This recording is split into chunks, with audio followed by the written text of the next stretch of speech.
toban waxyaabood oo ku dhacaya jidhkaaga haddii aad maalin kasta lugayso. nin la oran jiray Hippocrates oo aad ugu caan baxay xagga caafimaadka ayaa waxa uu yiri waraah aan noqotay oo ah socodku waa dawada ugu fiican ee qofka bini'aadanka ah. xaqiiq ahaanna waraahda dhab ayuu ka sheegay. socodku wuxuu ka mid yahay nimcooyinka tirada badan ee Ilaahay ku manaystay addoomihiisa. lacag maaha oo waa bilaash, waa jimicsi yar oo kaaga baahan dadaal yar. faa'iidada laga helaana kuma koobna ta aad jir ahaan iyo muuqaal ahaan oo kaliya uga helayso, balse sidoo kale wuxuu faa'iido aad u weyn u leeyahay caafimaadka maskaxdaada. haddii aad raadinayso hab fudud aadna u waxtar badan oo aad ku horumariso guud ahaan caafimaadkaaga, lugaynta ama socodku waa waxa aad raadinayso. haddaba ka hor inta aanad baran faa'iidooyinka laga helo socodka ee aanad kabaha aad ku soconayso soo diyaarsan, marka hore subscribe saar channelka, gambaleelka yar ee ogeysiiska ahna dhag ka sii si aanay ku dhaafin muuqaalada aan soo gudbinaya.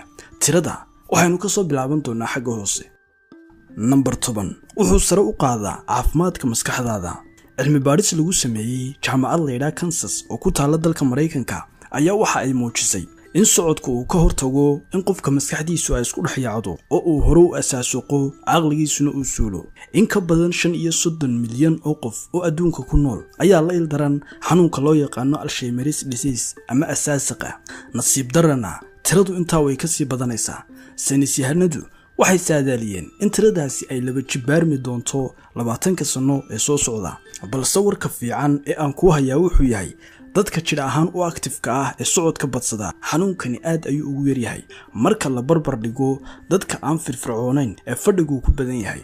socodku wuxuu horumariyaa qaybta maskaxda u qaabilsan xasuusta iyo barashada. intaa waxa dheer, socodku wuxuu horumariyaa caafimaadka guud ee maskaxdaada isagoo hoos u dhigaya stresska isla markaana sii deynaya dhacaanada qofka farxadda ku dhaliya ee loo yaqaano endorphins. number 9 wuxuu horumariyaa aragga indhahaaga.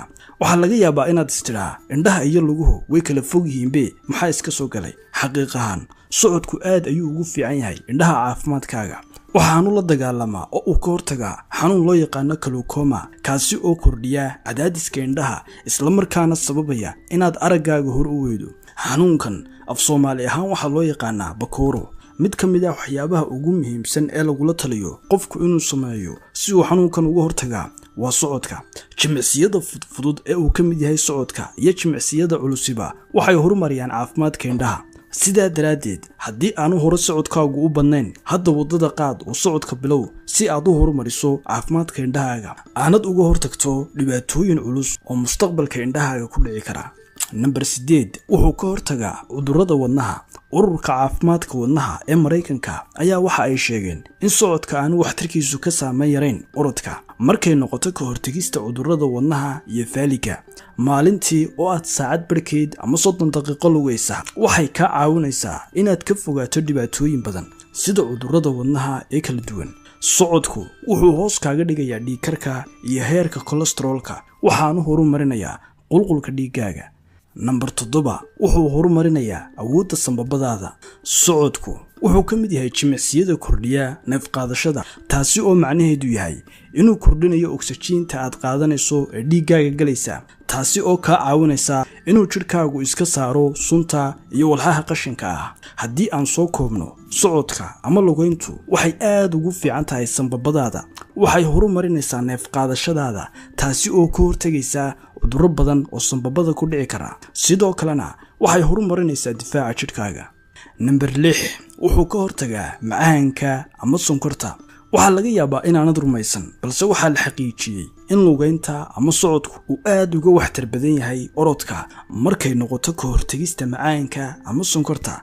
cilmi baadhis lagu sameeyay koox dad ah muddo 6 bilood ah ayaa waxay muujisay in dadkii lugaynayay uu heerka caafimaad ee sonkortoodu uu aad uga fiicnaa marka la barbar dhigo kuwii ordayay.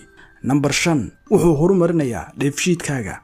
inaad maalintii saacad barkeed lugaysaa ma yarayso oo kaliya kansarka ku dhaca xiidmaha ama mandhicirada, balse sidoo kale waxay horumarinaysaa dheefshiidkaaga. arrintani waxay aad ugu fiican tahay dadka aadka uga cawda calool istaaga. number 4 wuxuu xoojinayaa murqahaaga. inaad murqahaaga xoojiso iyo inaad miisaankaaga dhintaba waxaad ku gaari kartaa adigoo lugeeya oo socda. xaqiiq ahaan 10,000 oo tallaabo oo aad maalintii socotaa waxay u dhigantaa adigoo jim intaad gashay jimicsi buuxa ku sameeyay. Socodku waa hab aad u fiican oo aad miisaankaaga ku dhimi karto. Like saar muuqaalkan haddii aad u isticmaalayso socodka inaad miisaankaaga ku dhinto murqahaagana ku xoojiso. Number 3 wuxuu adkeynayaa lafahaaga iyo kala goysyada. Socodku wuxuu kala goysyadaada siinayaa dhaqdhaqaaq badan, waxaanu xoojinayaa cufnaanta iyo xooganaanta lafahaaga isagoo ka hortagaya inay lafahaagu daciifaan. Socodku wuxuu xataa hoos u dhigaa inaad u nuglaato inaad jabto. Dhakhaatiirtu waxay ku taliyaan inaad maalintii ugu yaraan socoto 30 minute si aad u dhinto xanuunka kaaga yimaada kala goysyada iyo jilba xanuunka. Number 2 wuxuu daweeyaa dhabar xanuunka.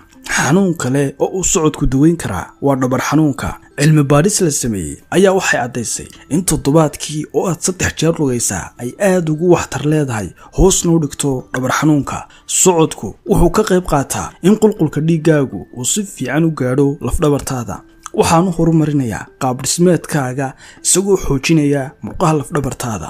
Number 1 wuxuu dejinayaa maskaxdaada. cilmi baadhis lagu sameeyay 50 qof oo ay haysatay noocyada ugu xun ee murugadu ayaa waxay caddaysay in 5 cisho oo toddobaadka ka mid ah oo ay lugeynayeen 30 minute ilaa iyo 45 minute maalintiiba ay si aad u weyn u horumarisay xaaladoodii. haddii lugeynta ama socodku uu horumarinayo xaaladda dadka murugada ugu xun ee haysatay, bal waxaad ka warantaa sida uu socodkaasi inoo caawinayo inaynu niyaddeenu kor u soo qaadno markaynu niyad jab dareemayno ama maalinta aanay niyaddeenu fiicnayn. haddii aad maalin niyad jabsan tahay ama uu stress ku haysto, go'aanso inaad baxdo oo aad waxoogaa soo lugayso. markaad socodkaaga soo dhammaysatana waxaad arki doontaa niyaddaada oo horumartay, niyad xumadii ku haysatayna ay meesha ka baxday. haddii aad la lugayso saaxiibka ama qof aad jeceshahayna, taasi waxay sii kordhinaysaa xiisaha socodkiina, waxaana sii badanaysaa niyaddaada fiicnaanteeda iyo farxaddaada. waxaa lagula taliyaa inay dadku maalintii ugu yaraan socdaan 30 minute. sidoo kalena ugu yaraan waa inaad maalintii socotaa 6,000 oo tallaabo. ma u malaynaysaa in socodku uu yahay wax aad u muhiim ah? mana rabtaa inaad bilowdo oo aad caado ka dhigato inaad lugayso? amaba khibrad ma u leedahay oo hore ma u socon jirtay mana ka aragtay faa'iidooyin badan? haddii ay haa tahay jawaabtaadu, waxaan ku faraxsannahay inaan ogaano faa'iidooyinka badan ee aad ka heshay socodka. noogu soo gudbi fikirkaaga iyo khibraddaadaba qaybta commentiga. haddii fiidiyoogani dhammaantiin idin caawiyeyna, like saara una dira oo la wadaaga dhammaan saaxiibadin. subscribe-na saara channelka si aad noola socoto waxna uga barato dhinaca fiican ee nolosha. tan iyo kulankeena kan xiga waa anigu Cabdirasaaq Faaraxa oo idinkaga tegaya ammaano Allah iyo ismaqal dambe oo xiiso leh.